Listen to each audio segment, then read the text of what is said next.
Hello friends, welcome back to my channel chai with Chauhans. और आज हम अभी इस टाइम जब जिस टॉपिक पे बात करने वाले हैं वो है अभी का हॉट टॉपिक कि दोनों देशों के बीच में, भारत और पाकिस्तान के बीच में जो सीज़ फायर की अभी अपने आप सब लोगों ने न्यूज़ देखी होगी, उसके बारे में बात करने के लिए मैं अभी यहाँ पे हूँ।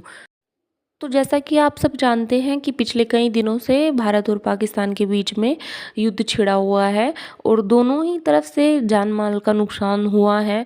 जाहिर सी बात है कि पाकिस्तान को ज़्यादा हुआ है इंडिया के मुकाबले, लेकिन हुआ दोनों साइड है।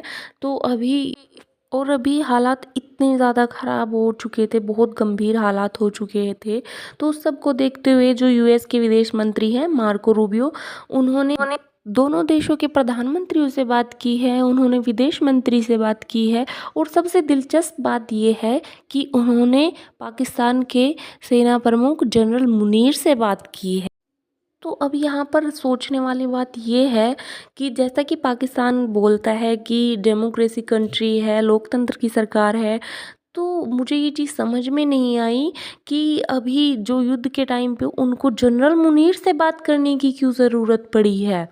तो कहीं न कहीं इस चीज़ से ये तो साबित होता है कि पाकिस्तान की जो सरकार है वो उनके अकॉर्डिंग शहबाज शरीफ चला रहे हैं, तो जनरल मुनीर से बात करने की ज़रूरत पड़ी ही क्यों? लेकिन आप लोगों को एक चीज़ ये भी समझनी पड़ेगी अभी कि सीज़ फायर का मतलब ये नहीं है कि युद्ध अभी बंद हो गया है। अभी ये दोनों देशों के जो प्रमुख हैं वो बैठेंगे, बातचीत करेंगे, उसके बाद ही कुछ डिसाइड होगा। लेकिन अभी इतना कुछ होने के बाद भारत सरकार ने एक बहुत बड़ी शर्त रखी है।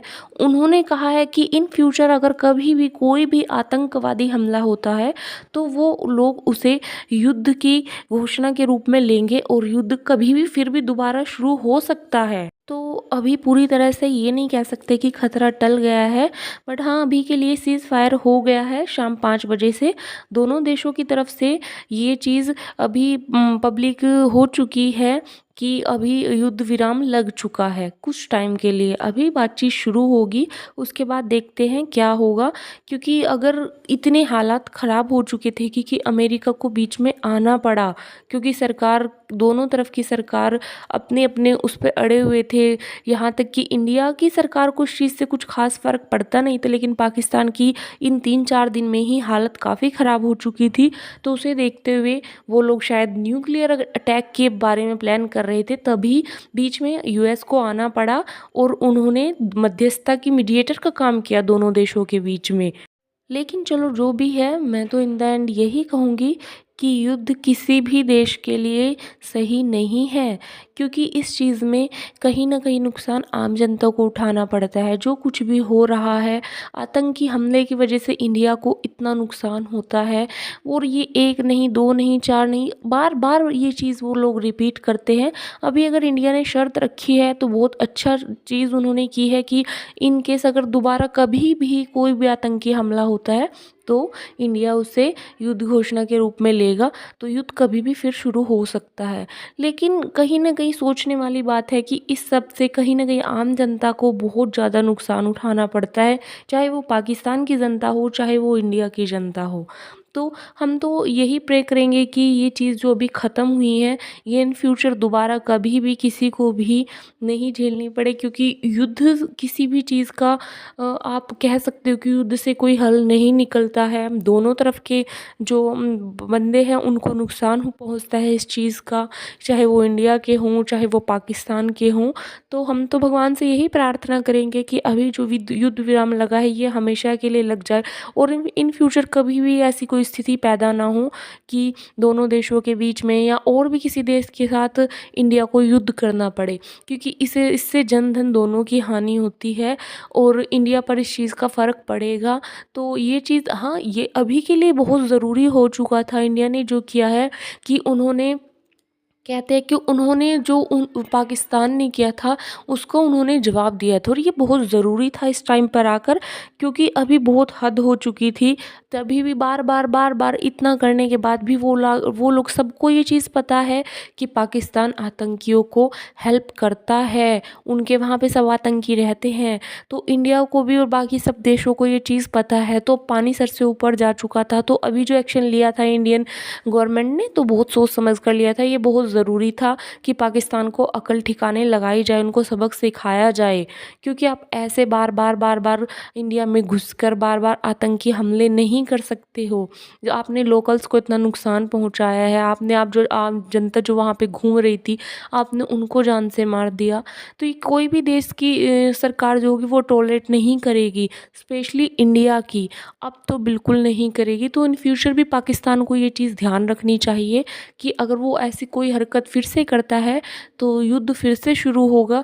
और वही बात है कि पाकिस्तान के हालात पहले से बहुत ज़्यादा ख़राब है, सबको पता है कि उनके ऊपर पहले से इतना कर्ज है, उनको खाने तक के लाले पड़े हुए हैं, बट फिर भी वो लोग अपनी जो आतंकी गतिविधि है उसे सपोर्ट करने से नहीं बाज आते हैं।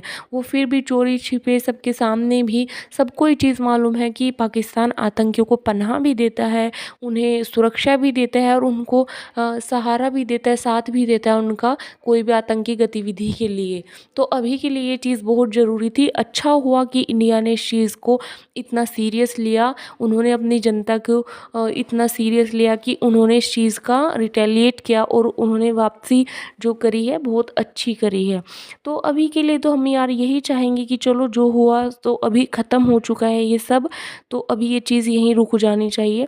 इन फ्यूचर भगवान करे ऐसी कभी कोई नौबत ना आए, क्योंकि ये दोनों ही देशों के लिए अच्छी चीज़ नहीं है, आम जनता को इससे बहुत नुकसान उठाना पड़ता है। तो इन द एंड फ्रेंड्स, मैं तो यही कहूँगी कि आप सब लोग भी प्रे कीजिए कि अब ये सब हमेशा के लिए ख़त्म हो जाए। तो बस आज यहीं तक इतनी ही बात करनी है मुझे अभी इस बारे में। बाकी आप सब लोग देख ही रहे होंगे, मेरा ओपिनियन यही है कि ये चीज़ अभी ख़त्म हो जानी चाहिए हमेशा के लिए। पाकिस्तान को इसके लिए कड़े कदम उठाने चाहिए। अगर वो ये कहते हैं कि हम लोग आतंकियों को ठिकाना नहीं देते या उन्हें सुरक्षा नहीं प्रदान करते, तो उन्हें इस चीज़ पे अपनी अड़िग रहना चाहिए। और इंडियन सरकार के लिए तो हमेशा से, इंडियन आर्मी के लिए, इंडियन गवर्नमेंट के लिए तो सैल्यूट है भाई दिल से, कि बहुत अच्छा, इतनी अच्छी कंट्री में हम लोग रह रहे हैं, इतना हमें प्रोटेक्ट करते हैं। और हमारा जो पीएम है वो बहुत अच्छा है और हमारी इंडियन आर्मी भी बहुत ज़्यादा अच्छी है। तो थैंक यू गाइज़ आज की मेरी वीडियो वॉच करने के लिए। और प्लीज़ आप लोग मुझे अगर मेरी वीडियोज़ आपको अच्छी लग रही हो तो प्लीज़ गाइज़ मुझे सपोर्ट कीजिए, मेरी वीडियोज़ को लाइक कीजिए, कमेंट कीजिए और प्लीज़ प्लीज़ प्लीज़ मेरे चैनल को सब्सक्राइब कीजिए। आज के लिए बस इतना ही। Thank you guys, thank you so much.